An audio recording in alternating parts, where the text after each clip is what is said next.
Voy a iniciar con una pregunta bien fácil. Para todos, para quien quiera. ¿La voluntad de Dios se cumple siempre, independientemente de mis malas decisiones? Facilita.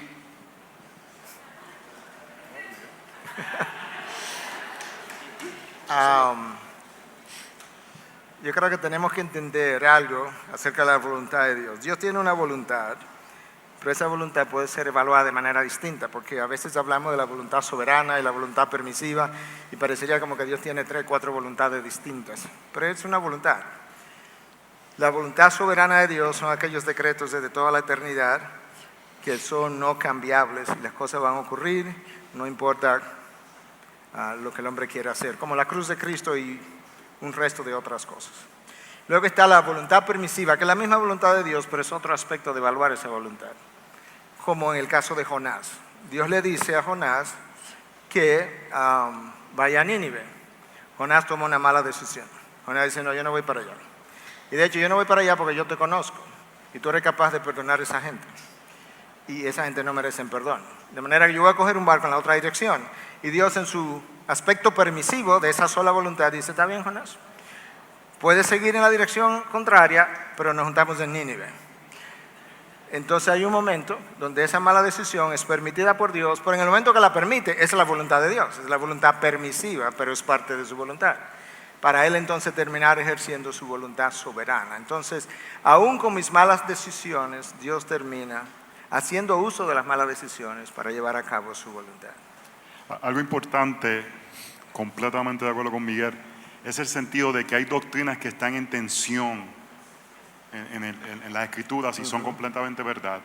Y nunca podemos utilizar la soberanía de Dios para negar la realidad de la responsabilidad humana. Amén.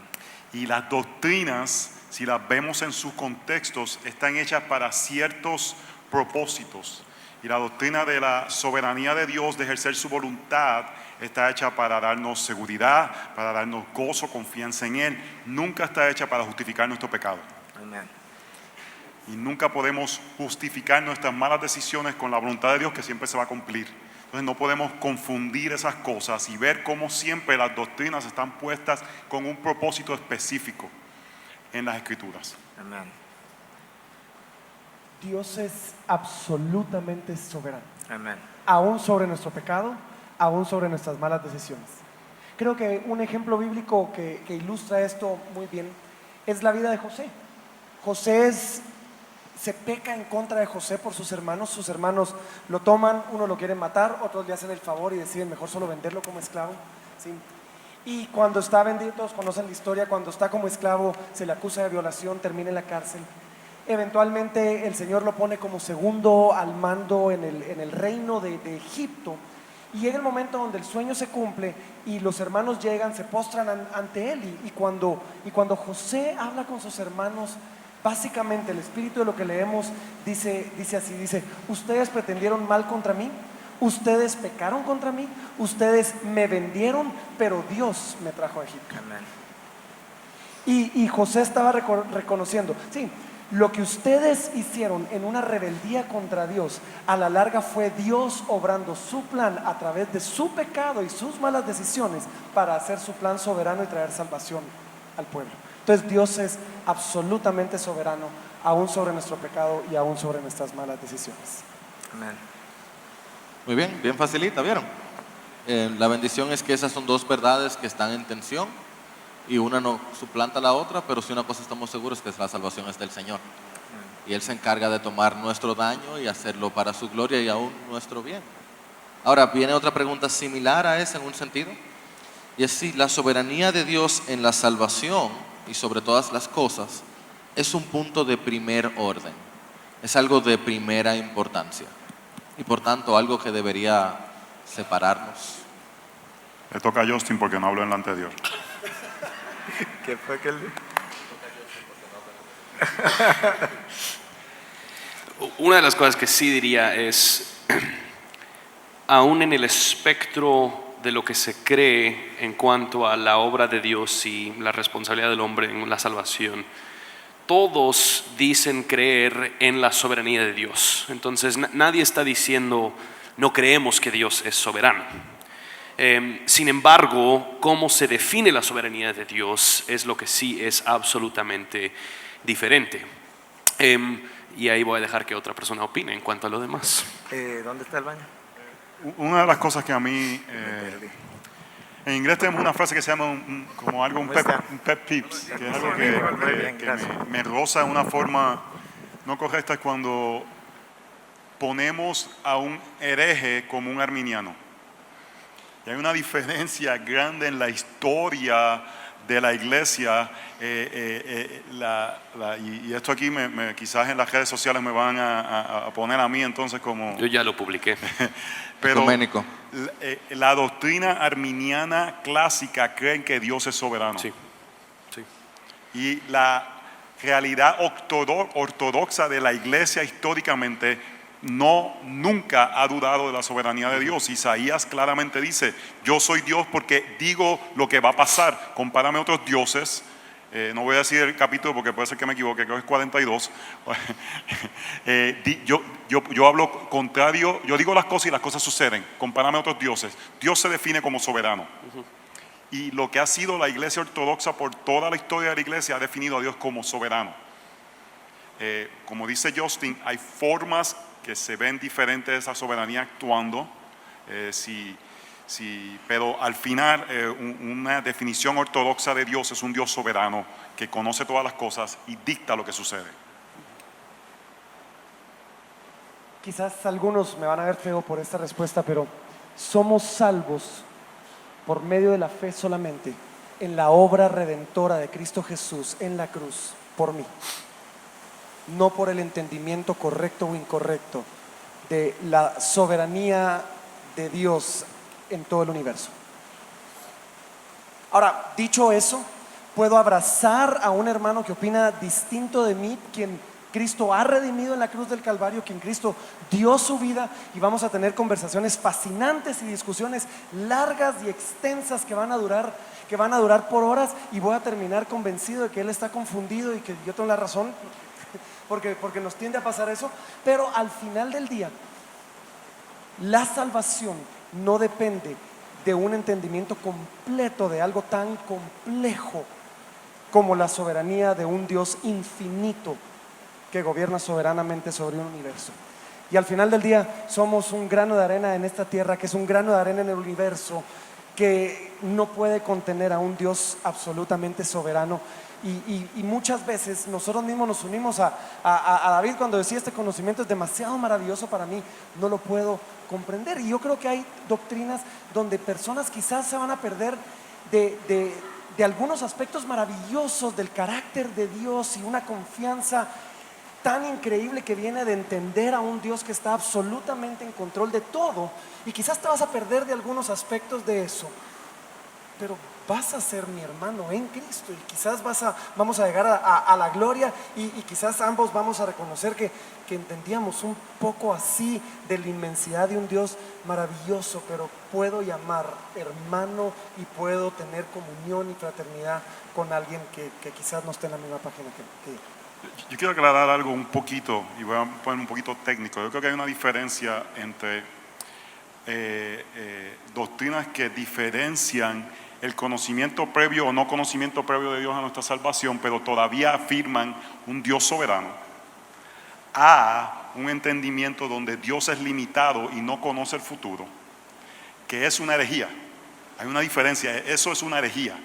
Hay una diferencia en pensar que decir: no, pero fue que nunca la iglesia ha negado la elección, porque no puede negarla, porque está claramente en la Escritura. La pregunta es si Dios sabía que tú ibas a elegirlo, o si Él te eligió antes del saber. Esa es la pregunta que está dentro de la ortodoxia. Pero el decir que Dios no conoce el futuro es una herejía, y ha sido por la historia de la iglesia presentada como una herejía. Entonces ahí es donde, en la primera pregunta, conocimiento previo o no conocimiento previo, somos hermanos. Pero alguien que afirma hay una teología por ahí, el teísmo abierto, eso es una herejía, y eso presenta un Dios que no es Dios. Y si Dios no es Dios, no hay salvación. Sí, y en este punto caemos en muchos, lo que decimos en inglés, hombres de paja, malos entendimientos de la otra postura. Entonces muchas veces tendemos a decir que La teología arminiana dice que la salvación es por obras. No necesariamente es así de sencilla como la teología arminiana explica la salvación. Obviamente, si alguien está diciendo que la salvación es por obras, no han entendido el Evangelio.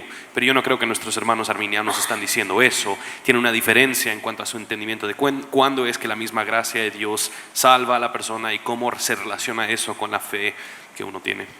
Cada vez más vemos que la acusación viene hacia los calvinistas o reformados, porque entonces dicen, pero si Dios es soberano, ¿para qué evangelizar? ¿Para qué obrar? ¿Para qué trabajar? Al final Dios hace lo que Él quiera. ¿Cómo uno responde a esa acusación?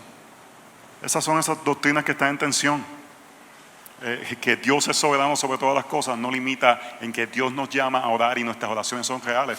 Vemos a Pablo que dice, voy a ir a este lugar con el entendimiento de que Dios ya escogió personas. Entonces eso en cierta forma motiva más el evangelismo. La soberanía de Dios debe animarme más a evangelizar porque no está de mí. Mi trabajo es proclamar. Dios es el que va a hacer el trabajo. No es mi don o qué tan bueno soy en hacerlo. Es el Dios que transforma corazones. Así que vemos que el hecho de que Dios es el que salva animaba a Pablo a ser más agresivo en los aspectos de evangelizar. Y creo que esto también implica, solo para asegurar que entendemos, esto no significa que nosotros caemos en nuestra misma tendencia generacional posmoderna donde decimos vos crees lo que a vos te conviene, yo creo lo que a mí me conviene. Yo creo que como cristianos nos conviene, cuando entendemos nuestra unidad en Cristo, el abrir nuestras Biblias y con Biblia abierta discutir y hablar estos temas. Nosotros no deberíamos temer que nuestro sistema teológico se va a venir abajo por leer la Biblia. Si leemos la Biblia, nuestro sistema teológico viene abajo, es porque nuestro sistema teológico era equivocado en el principio. Entonces yo creo que el punto es que nosotros deberíamos abrir nuestra Biblia juntos con otros hermanos de otras líneas doctrinales para hablar estos temas, en vez de lo que ha sucedido específicamente aquí en Guatemala, de fracturarnos tanto y dividirnos tanto y decimos aquellos creen esto, nosotros somos los que tenemos la verdad, o nosotros creemos esto, aquellos dicen tener la verdad. Eso no es saludable para nadie ni para la iglesia de Jesucristo en Guatemala. Una de las cosas que movía al apóstol Pablo y apasionaba al apóstol Pablo a hacer su obra misional, a ir a predicar el evangelio a diferentes ciudades, era precisamente, y lo leemos en el libro de los Hechos, Pablo dice, voy a ir a tal ciudad porque Dios tiene pueblo en esa ciudad. Y el hecho que Pablo sabía que Dios había elegido personas en esa ciudad para creer, no lo desmotivaba de hacer la obra, todo lo contrario, lo motivaba a ir a ese lugar sabiendo que él se iba a parar, él iba a predicar y aquellos a quien Dios había elegido iban a responder. ¿Sí? Y eso, en lugar de desmotivarnos diciendo, ¿y para qué voy a ir si Dios ya los escogió?, nos debería motivar de decir, voy a ir porque Dios ya escogió un gran pueblo en esa ciudad, y cuando yo predique, aquellos a quien Dios escogió van a responder precisamente porque Dios los escogió. Entonces creo que hay una equivocación cuando hay gente que dice voy a trabajar como arminiano y descansar como calvinista. Eso es un terrible entendimiento del evangelio. Porque cuando entendemos la gloria de la gracia de Dios, que dio todo por nosotros, aquel que genuinamente entiende la gracia de Dios entregada a nosotros, no por obras, sino por fe, no tiene otra opción más que responder diciendo, Señor, ¿y ahora a dónde voy? ¿Y qué hago? ¿Y cómo me esfuerzo para que todos vean la misma gracia que tú viste? Y con la confianza, donde sí vamos a descansar, de que a donde yo vaya voy a poder predicar, y aquellos a quien Dios ha elegido van a responder. Es que el calvinista que no evangeliza no es un calvinista de verdad. El arminiano que no confía en la soberanía de Dios no es un arminiano de verdad. Ninguno de los dos son cristianos. Rápidamente, y es para, si tienes entre 25 y 35 años, sí, pero tú actúas más como de 40. Si tienes como 25 o 35 años, recientemente has descubierto las doctrinas de la gracia, y te sientes llamado a ser el Martín Lutero de las redes sociales. Martilla tu computadora mejor. Sí. Te animo a que antes que vayas en tu lucha como Batman, estudies los argumentos contrarios. Leas a Wesley. Leas el sínodo de Dort. Leas en el aspecto del continuismo cesacionismo, leas a B.B. Warfield y entiendas el argumento y no simplemente pongas caricaturas de cosas que leíste de un meme por ahí. Yes.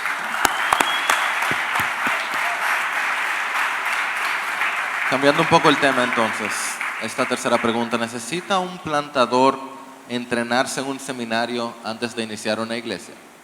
¿O puede el deseo y el sentir llamado de Dios ser suficiente? Yo voy a dar vuelta un poquito a la pregunta.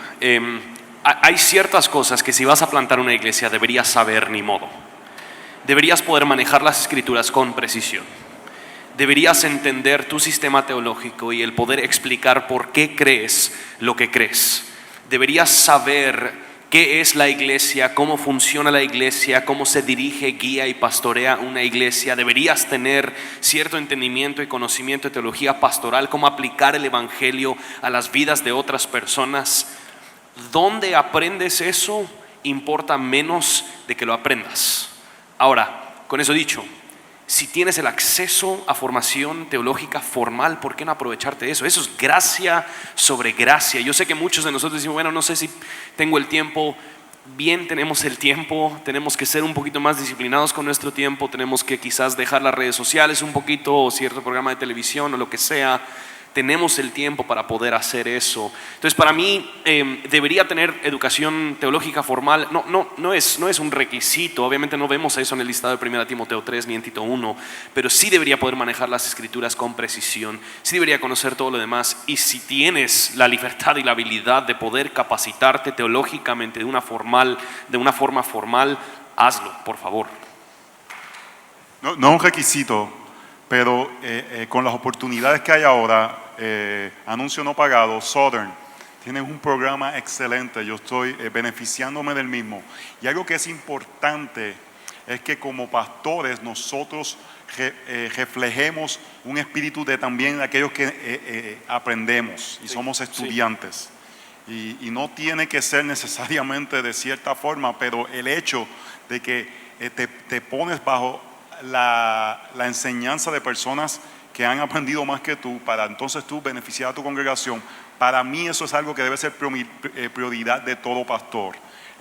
Yo he estudiado formalmente e informalmente en los 9 años que llevo de pastor, y va a ser algo que yo pienso, aunque termine un grado que estoy a punto de terminar de Southern, que voy a continuar estudiando, voy a continuar yendo a seminarios o a clases que no son para nota, para continuar beneficiándome y aprendiendo, porque para ser apto para enseñar, eso implica que eres apto para aprender. No es requisito, pero escuchen esto de alguien que no tuvo una educación formal en un instituto teológico. Me hubiera encantado tenerlo. Me hubiera ahorrado tantas lecciones que hemos aprendido porque nos dimos contra la pared y hemos aprendido por las malas, que quizás hubiéramos aprendido de hombres que ya han pasado por esto antes que nosotros y que nos hubieran compartido su experiencia y nos hubieran ahorrado un montón de dolor y un montón de esfuerzo. Por favor, si a ti te dijeron, como me lo dijeron a mí en algún momento, que si alguien me preguntó que si iba a ser pastor y que se iba a ir a un seminario teológico,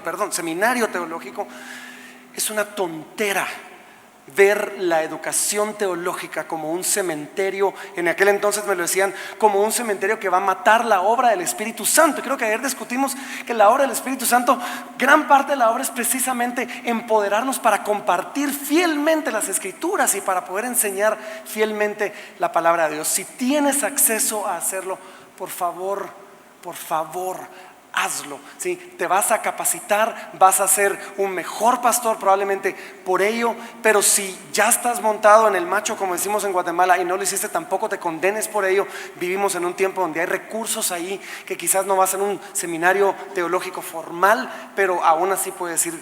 Siempre debes estar creciendo en tu conocimiento de Dios y de las Escrituras. Rápidamente, si vas a ser predicador, yo creo que una de las áreas que debes continuar trabajando es en crecer en ese don. Y por ejemplo, nuevamente, anuncio no pagado, hay un taller llamado Simeon Trust, que es para crecer en tu aspecto hermenéutico y aspectos homiléticos de la predicación, y eso para mí es una prioridad anual de tomar ese curso. Y pareciera que es repetitivo, pero yo lo veo como el campamento primaveral de los deportes, la temporada anterior a empezar la temporada. Uno coge malas costumbres y tomar un taller como ese anualmente me ayuda a decir, espérate, aquí me estoy yendo fuera del texto, aquí no me estoy teniendo disciplina y me ayuda a evaluarme para continuar creciendo en lo que Dios me ha llamado principalmente, a enseñar la palabra de Dios a la congregación que Dios me ha dado. Ayer Miguel mencionó que una de las evidencias del mover del Espíritu Santo son las vidas cambiadas. Eso es no negociable de la iglesia, vidas cambiadas como la única medida del éxito allá en la IBI, nuestra iglesia. ¿Cómo uno explica o cómo uno ve las diferencias entre una vida cambiada, o sea, frutos, y una vida religiosa, o sea, con buenas obras? Como Miguel lo mencionó, que Miguel lo conteste.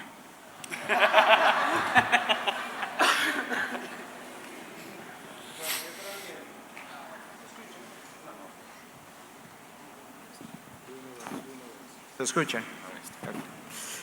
Yo creo que lo que ocurre es que la gente aprende teología o aprende Biblia, como quiera que queramos llamarle, y recita versículos bíblicos y conoce muchas respuestas, pero luego en el interaccionar de esa persona con otros, tú sigues viendo celos, envidia, fácil ofensa, orgullo, las consejerías no terminan porque tienen que regresar el esposo, la esposa, de gente que conoce mucha Biblia, que te repite muchas cosas. La realidad es que todos nosotros necesitamos ayuda en algún momento y todos nosotros podemos requerir consejería.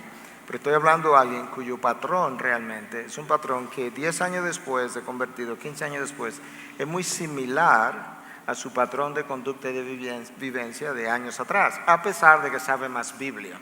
Entonces yo creo que eso es más como religión que una verdadera transformación del Espíritu de Dios vía el poder del Evangelio.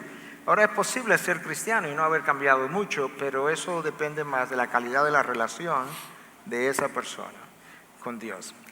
Y en segundo lugar, lo que voy a decir es altamente controversial, pero lo voy a decir, porque es mi convicción a través de los años.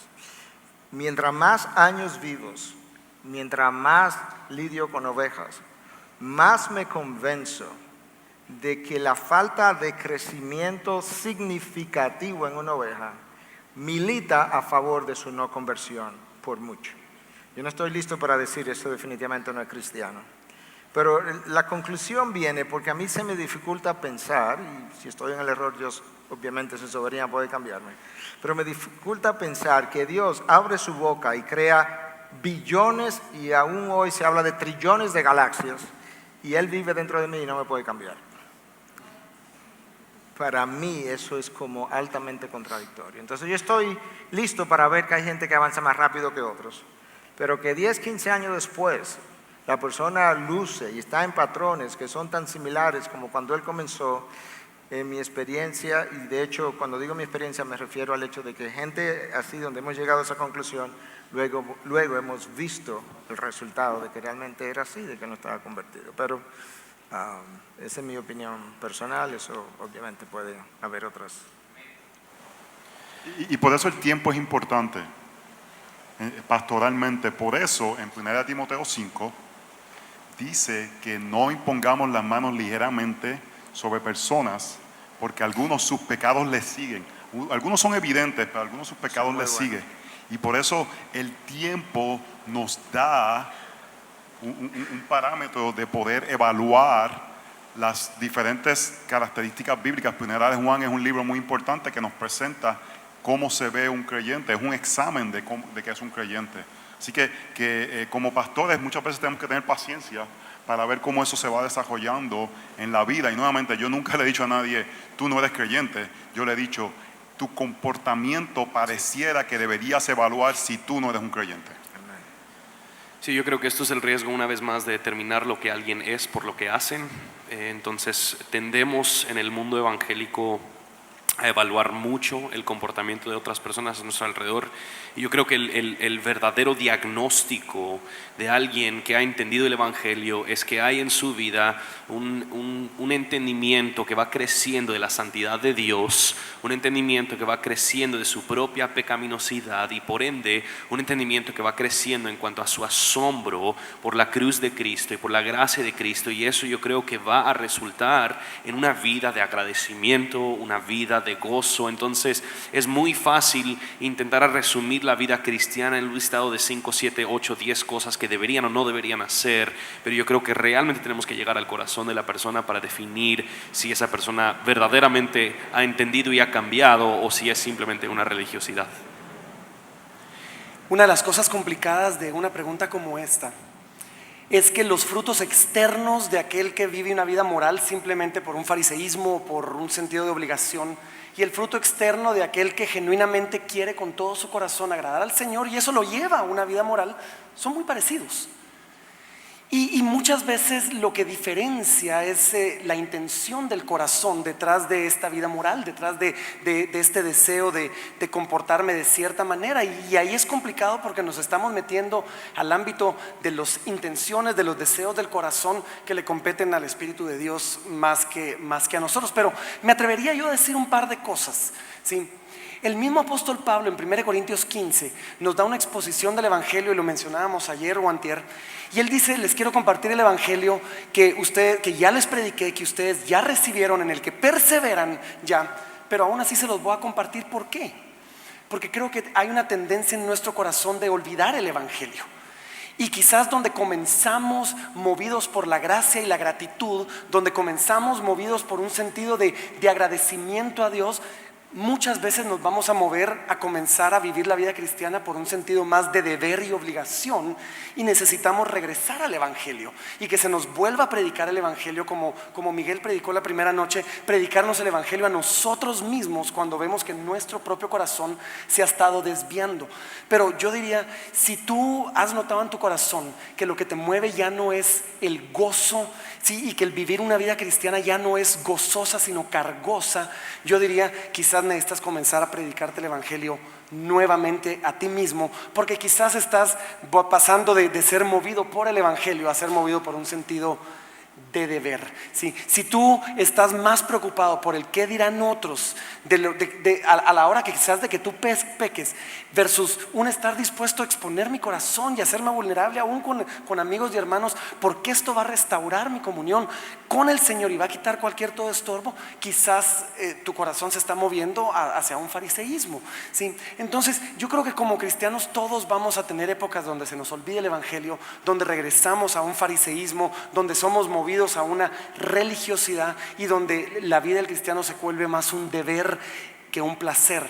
Pero en ese momento es donde precisamente de eso se ha tratado esta conferencia. Nos recordamos del Evangelio, nos predicamos el Evangelio a nosotros mismos, regresamos al Evangelio, dejamos que la gracia de Dios llene nuestro corazón, nos llene de gratitud, nos abrume aún, para que entonces nuevamente todo lo que yo haga moralmente sea una respuesta en gratitud por la gracia de Dios recibida y no una obligación por el temor de ser condenado.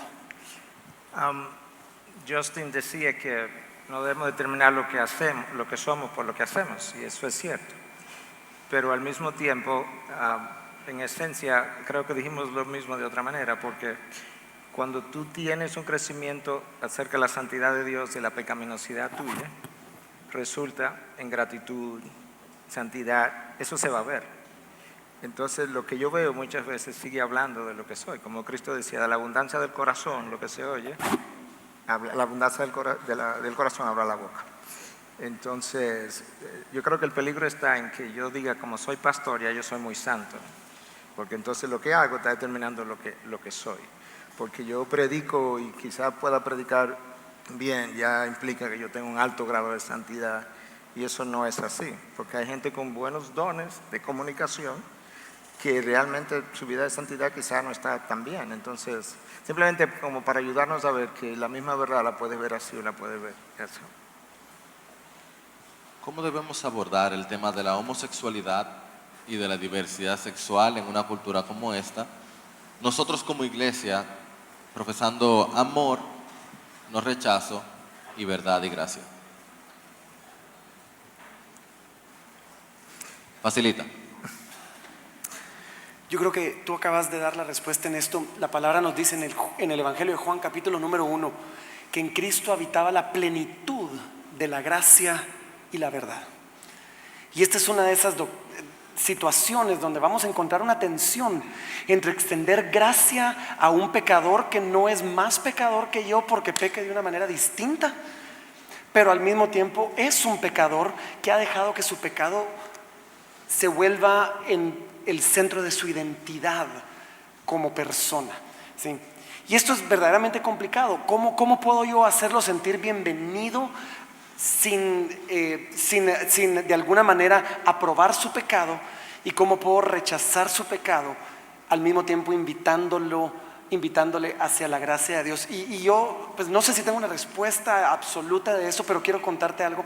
Hace algún tiempo tenía un amigo, murió hace 2 años, homosexual.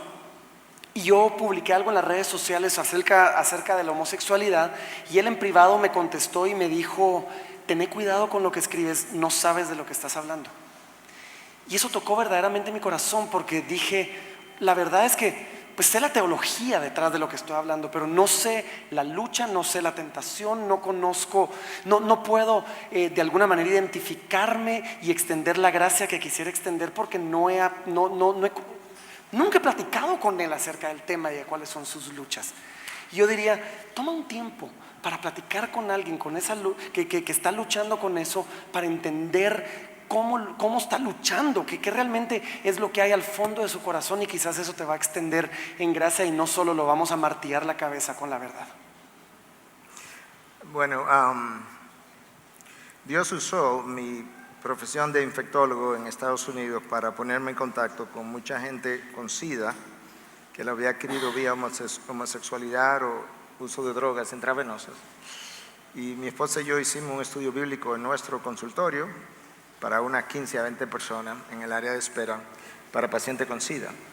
Y ahí venía todo el que quería venir, y básicamente enseñamos el Evangelio de Juan y seguimos presentándole a Cristo por 3 años y medio, y hubo un número significativo de ellos que recibieron al Señor, se convirtieron, pararon sus estilos de vida, y luego me tocó predicar en la funeraria. Entonces hay un par de cosas que yo quisiera decir. Porque me ha tocado lidiar con la homosexualidad en debates con homosexuales, en debates de la prensa, en debates en televisión, etcétera, etcétera. El homosexual, por un lado, necesita lo mismo que yo necesito, arrepentimiento, y lo mismo que necesita el promiscuo heterosexual. De manera que, en cierta medida, la presentación del Evangelio y la necesidad que él tiene es similar a la mía, por un lado. Por otro lado, Pablo escribe a los Corintios y les dice en el capítulo 6 de la primera carta, creo, y esto erais algunos de vosotros, y dentro de esto está homosexualidad. O sea que en Corinto había gente ex homosexual que había llegado a creer. En nuestra iglesia hay no menos de 2 homosexuales, ex homosexuales. Uno de ellos está casado, con hijos, bien casado, contento, y el otro está soltero, pero está fuera de su práctica. Entonces necesitamos, por un lado, presentar la verdad, y al mismo tiempo recordar que Cristo vino lleno de gracia y de verdad. Entonces no podemos negociar el hecho de que es pecaminoso, no podemos negociar de que no puede, si va a permanecer en la práctica de la homosexualidad, no puede ser miembro de nuestra iglesia, porque lo mismo te podría decir el que sigue como promiscuo y cualquier otro. O sea que el problema no es simplemente que es la homosexualidad, sino es que en la práctica del pecado y vivir en la práctica del pecado de esa naturaleza, yo no puedo al mismo tiempo decir que soy cristiano y permanecer siendo un adicto a drogas y aplicar a la membresía mientras soy adicto a las drogas. El segundo que mencioné, que es soltero en nuestra iglesia, él vino en una ocasión, conversamos, y yo le dije: mira, fulano, yo creo que tú tienes, como no creyente, que te has confesado, y como practicante todavía, yo creo que tú tienes una sola oración que es bien corta que hacer, y es: Señor, dame arrepentimiento y revélate a mi vida. Y ya, 10 segundos. Bueno, él dio testimonio público en nuestra iglesia posteriormente, que él tomó eso en serio, hizo esa oración todos los días, y un 20 de enero de un año X, él oyó un mensaje que yo estaba predicando, Y durante ese mensaje Dios le dio convicción, se sintió pecador, pidió perdón y habló incluso de esa reunión que él tuvo conmigo, donde yo le dije, tú necesitas arrepentimiento y el tipo de oración que debía hacer. Entonces ahí está una presentación de la verdad y al mismo tiempo él siguió yendo a la iglesia porque él necesitaba escuchar la verdad. Junto con eso quisiera brevemente decir, tenemos que recordar que la homosexualidad no es biológica, ampliamente demostrado, no importa cuánto tú escuches acerca de lo contrario. El mejor estudio acerca de la homosexualidad se publicó en el año 2006 por un médico no cristiano, de manera que no había ningún prejuicio como en contra. Él revisó 1000 estudios, no 1000 pacientes, 1000 estudios hechos. Y su conclusión final es que no había ningún componente genético a la homosexualidad. Lo cual tiene sentido porque cuando tú lees la palabra, obviamente Dios lo trata simplemente como una acción pecaminosa y no como un aspecto genético, y los ex homosexuales no han cambiado su composición cromosómica, básicamente han cambiado la forma como estaban viviendo. Entonces quería también dejar puntualizado eso. Y al mismo tiempo, también corremos el riesgo de minimizar las gravedades de los pecados. Nosotros decimos que no hay diferencia de pecado, pero hay diferencia de pecado. Si yo digo que llegué esta mañana aquí a las 7:30 de la mañana, eso es un pecado porque yo no estaba aquí a las 7:30. Pero si yo llego aquí y digo, mira, yo acabo de matar a uno, no me puedes decir que esas dos cosas son iguales. En el Antiguo Testamento ni siquiera tenían la misma penalidad los pecados. En el Nuevo Testamento se nos habla de que aquellos que pecaron con conocimiento de la voluntad de su amo recibirán muchos azotes, y los que pecaron sin conocimiento de la voluntad, no es que serán libres, pero recibirán menos azotes. De manera que hay una diferenciación en la gravedad de pecado. Requiere mucho más deterioro de la condición moral del ser humano para decir, llegué a las 7:30 cuando llegué realmente a las 8:30, que para entrar en ciertas prácticas pecaminosas y permanecer y vivir en ellas. Entonces ese balance no es fácil, pero... Es que ambos pecados merecemos el infierno por ellos. Correctamente. Pero en Romanos 1 claramente pone que la dureza del corazón es más profunda cuando una persona cae en ese pecado. Son entregados a esas pasiones y lo presenta como Miguel está diciendo, una dureza mayor. Eso es todo lo que tengo que decir. También recordar el hecho de que lamentable de nuestra condición es que ahora mismo en la homosexualidad la gente se gloría en esa identidad. La sociedad se está gloriando en un pecado. Difícilmente la gente se gloria en ser mentiroso, o en ser adúltero, o en ser cualquier otro pecado, en ser ladrón, pero la gente se está gloriando en ser homosexual, y no es amoroso de parte de la iglesia el ignorar eso, el simplemente decir, no, mira, tú tienes tu opinión, yo tengo la mía. Esto no es amoroso, porque eso es dejarlo camino al infierno sin amor, sin decirle la verdad. Un par de cosas como ilustraciones de vida, por así decirlo.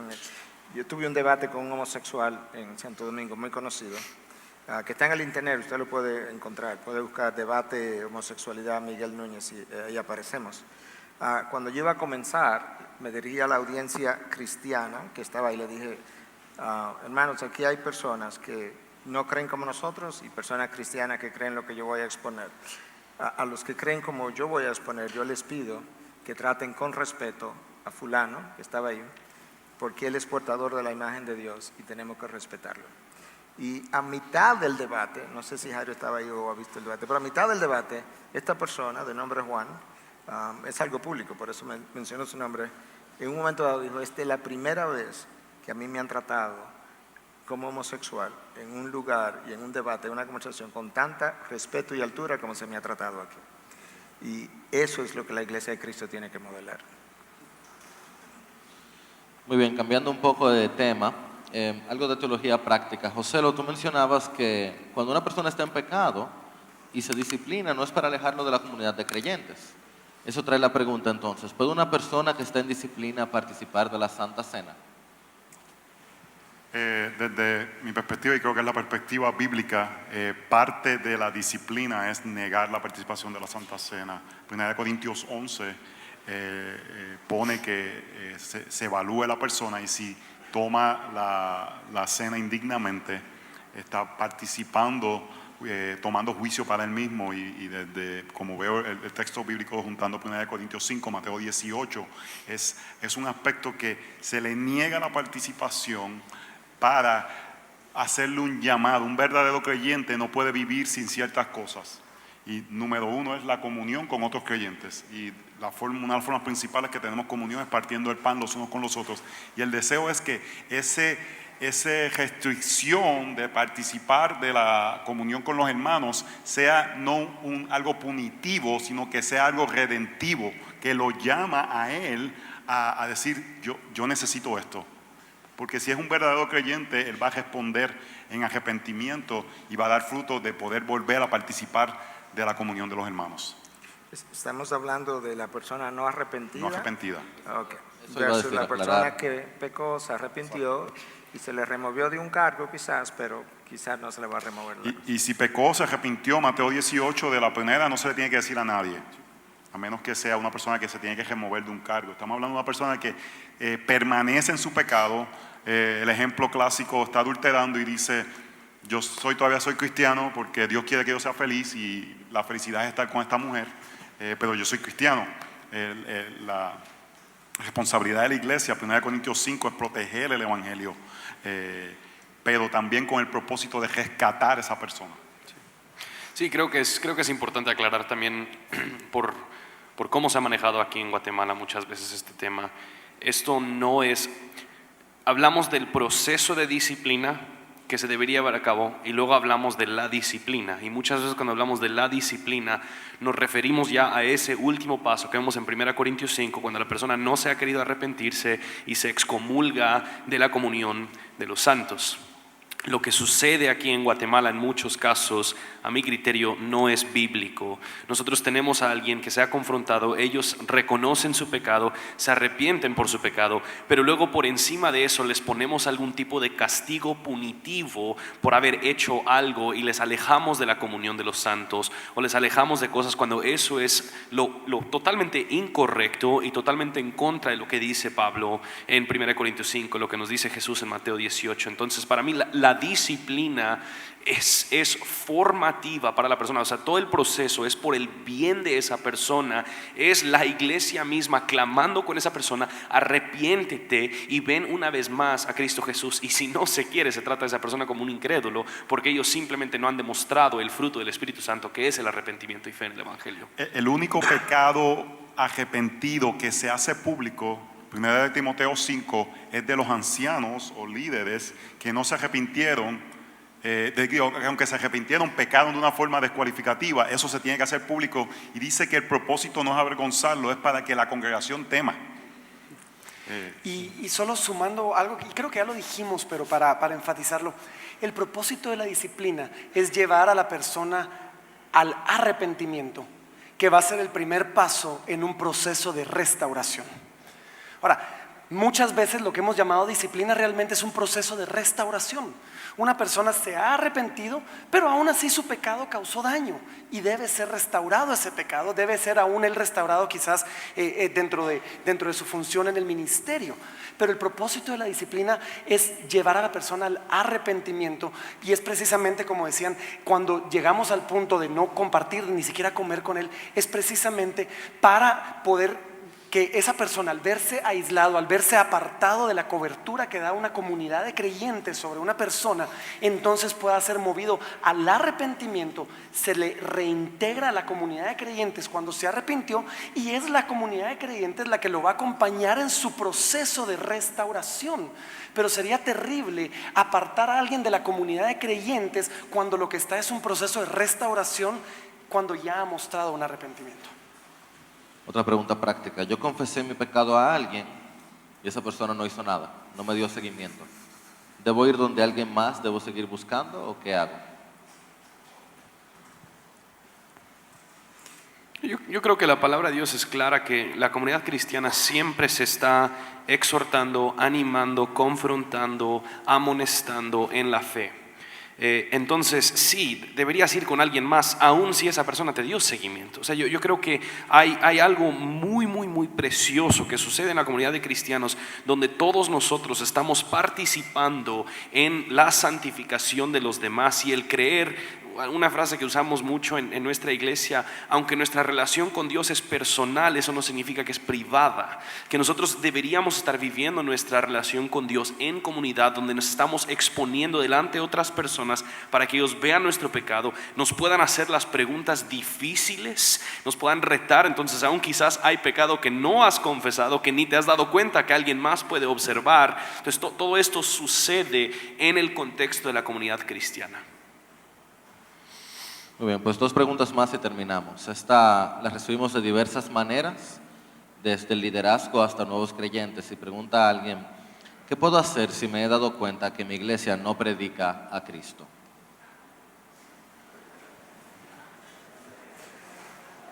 Bueno, yo creo que es una excelente pregunta, porque es lo que define una iglesia, es el Evangelio, y el Evangelio es Cristo.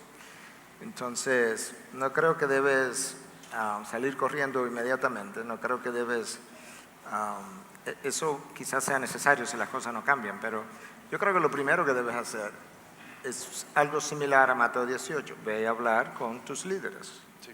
Por lo menos, quizás Dios te usa en traerle convicción.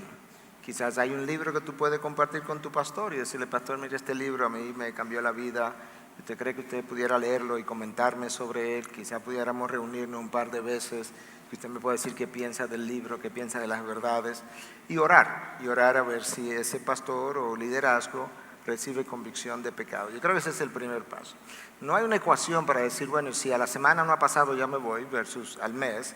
Pero si las cosas no cambian, y vamos a dejar el tiempo abierto ahí, si las cosas no cambian sobre un periodo de tiempo y ya lo hablaste, ya hiciste eso, quizás puede ir con otro miembro de la congregación y hablar con el pastor, similar a Mateo 18, aunque tú no estás en un proceso disciplinario, que no te vas a parar en el púlpito a denunciar a los pastores, pero está haciendo algo que tiene cierta sabiduría bíblica detrás.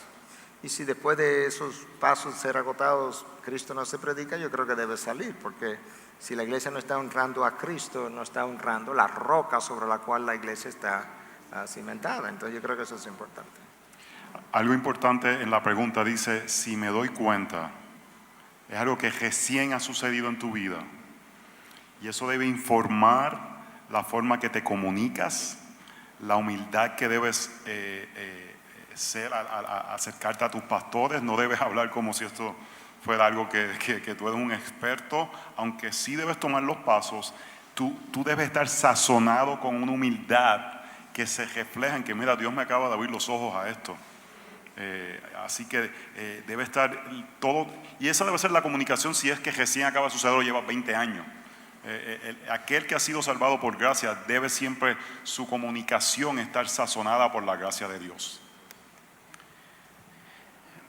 Yo también diría, parte del peligro de este mismo nuevo mover de la reformar América Latina, lo que sea, es que hay muchas personas quienes no predican como Miguel Núñez predica, o como predica José Mercado, o como predica Sugel Michelén. Entonces, por ende, llegamos a la conclusión que nuestra iglesia no predica a Cristo.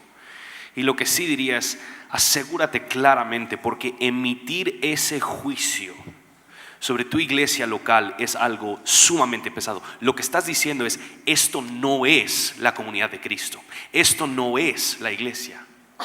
Y emitir ese juicio es algo muy fuerte y muy pesado, que deberías tomar esa decisión con cierto temor delante de Dios. Entonces asegúrate que a lo que te refieres cuando dices no predica a Cristo, no significa eso: ellos no predican a Cristo a mi gusto, o no predican a Cristo como yo quisiera que lo hicieran. A final de cuentas, yo creo que hay mucho más que indagar. Si apenas te estás dando cuenta, hay muchas preguntas que hacer, y yo aún te animaría a invitar a otros pastores a tener esa conversación también, si es contigo o si los pastores de tu iglesia local están dispuestos, también tener esa otra conversación, porque yo sé que para muchos pastores entendemos el contexto en Guatemala, el que uno de sus miembros se le acerque y diga: mire, pastorcito, yo creo que usted sepa que no está predicando a Cristo. No le va a ir bien esa conversación. Entonces yo creo que es de tomar pasos prudentes y sabios, con mucha oración, con mucho discernimiento, antes de que se entre a tener esa conversación. El pastor Matt Chandler de la iglesia The Village en Dallas, Texas, que es el presidente de la red Acts 29, se topó con una situación así, pero al revés. Y él se encontró que muchas personas en su iglesia se estaban acercando a él diciendo: pastor, llevo 20 años en el evangelio y hasta ahora entiendo el evangelio.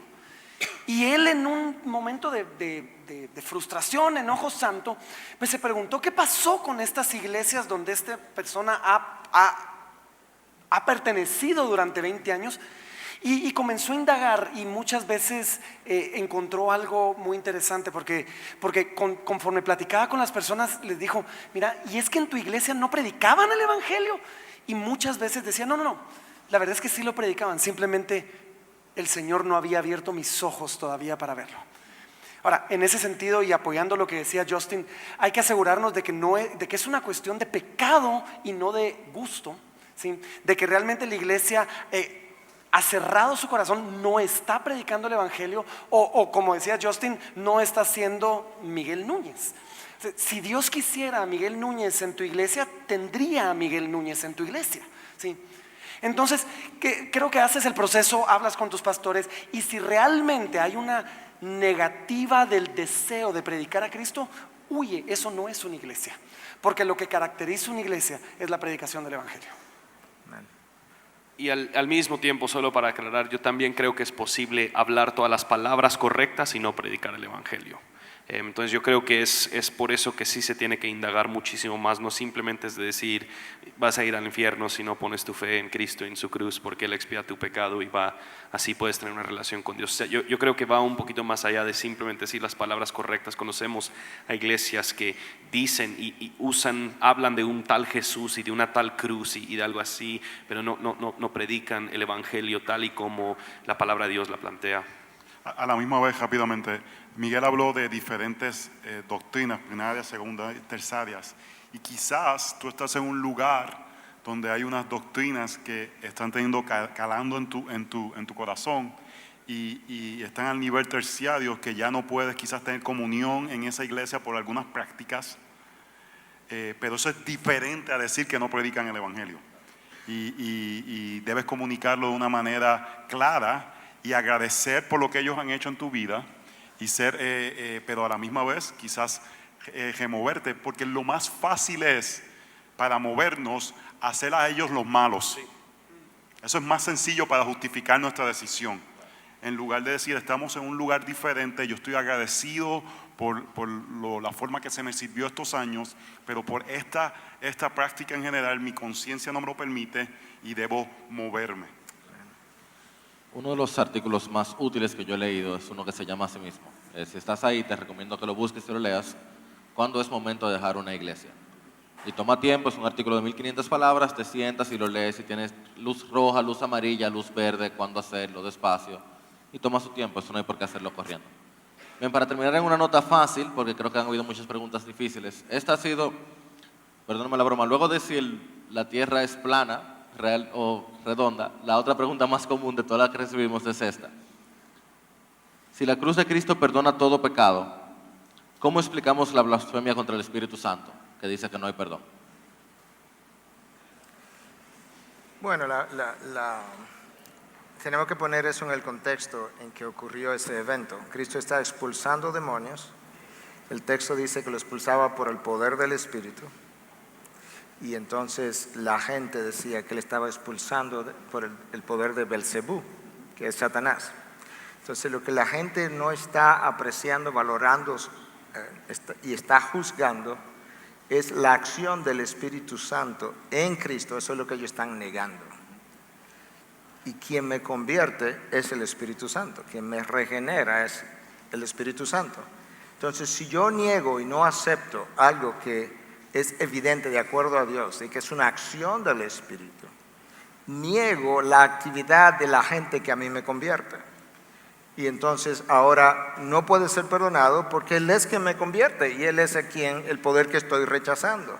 Por eso que el texto agrega, ni en este siglo ni en el venidero, en ningún momento, porque ya cuando entro al venidero estoy condenado y ya no hay salvación para mí. Yo creo que se han dado diferentes interpretaciones, pero creo que esa es la que más se ha sido aceptada en círculos ortodoxos, pero pudiera haber otra. A mí forma. me gusta conectarlo con el libro de los Hebreos y el pecado la posibilidad de ellos de cometer apostasía. El hecho es, el pecado imperdonable es negar el trabajo del Espíritu Santo, y el trabajo del Espíritu Santo es revelarte a Cristo. ¿Y por qué es el pecado imperdonable? Porque si no tienes fe en Cristo, tus pecados no son perdonados. Entonces, en ese sentido, es el aspecto de negar la apostasía de la fe en Cristo que te hace no participante de la sangre de Cristo. Entonces déjame aplicarlo para nosotros, es otra pregunta que recibimos. ¿Cómo yo sé que yo no he cometido la blasfemia contra el Espíritu Santo? ¿Cómo yo sé que todavía hay perdón para mi vida? Como creyente o como incrédulo, aunque se parecen las respuestas, pero si tú eres, perdón, no. En más de alguna ocasión he oído a pastores decir, y estoy de acuerdo, si tú tienes temor de haber blasfemado contra el Espíritu Santo, no te preocupes, no lo estás haciendo. Porque la obra del Espíritu Santo es evidente en tu vida, moviéndote al arrepentimiento, moviéndote al temor de Dios. Y donde hay arrepentimiento y hay temor de Dios, la obra del Espíritu Santo está obrando en tu corazón, y por lo tanto no estás blasfemando, no estás negando la obra del Espíritu Santo, estás dejando que el Espíritu Santo te lleve a Cristo. Y eso, al final de cuentas, como decía José hace un momento, y es como decía en Primera de Juan, cuando habla de reconocer el espíritu del anticristo, básicamente dice, el espíritu del anticristo es el que niega a Cristo, es el que, en este caso particular, el que niega que Jesucristo vino en la carne. Pero básicamente, en el contexto en el que fue dicho la blasfemia del Espíritu Santo, se estaba negando la obra y el poder de Cristo y atribuyéndosela a Satanás, atribuyéndosela a Belcebú. ¿Sí? Si tú en tu corazón, ¿sí?, estás movido por Cristo, en amor a Cristo, temeroso de haber pecado contra el Espíritu Santo, blasfemando, no te preocupes, no estás blasfemando contra el Espíritu Santo. Algo práctico que quiero compartir. Yo me crié en la tradición pentecostal, y me acuerdo como un adolescente de 14, 15, 16 años, en medio de un servicio, y no lo estoy tratando de ser jocoso, tratando de no reírme de algo que estaba sucediendo, porque pensaba que eso me iba a condenar eternamente porque estaba blasfemando contra el Espíritu Santo. Y salir de un servicio y me reí un poco porque la hermanita estaba danzando de una forma jocosa, o sucedió algo, y con esa preocupación, y eso no es lo que está hablando el texto. Quizás es un buen momento para recordar que no puede interpretar textos fuera de contexto.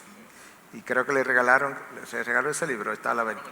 Se regalaron algunos libros de textos fuera de contexto, un librito pequeño que da una ilustración de un número de textos X, y creo que hay algunos de venta también, entonces lo puedes pedir, pero sería bueno poder ver de qué manera muchas veces podemos tomar un texto y solo dice una cosa y en su contexto dice otra completamente diferente. Mientras hay vida hay esperanza, ¿eh? Mientras estamos vivos y si estamos dudando todavía hay perdón, la cruz es suficiente.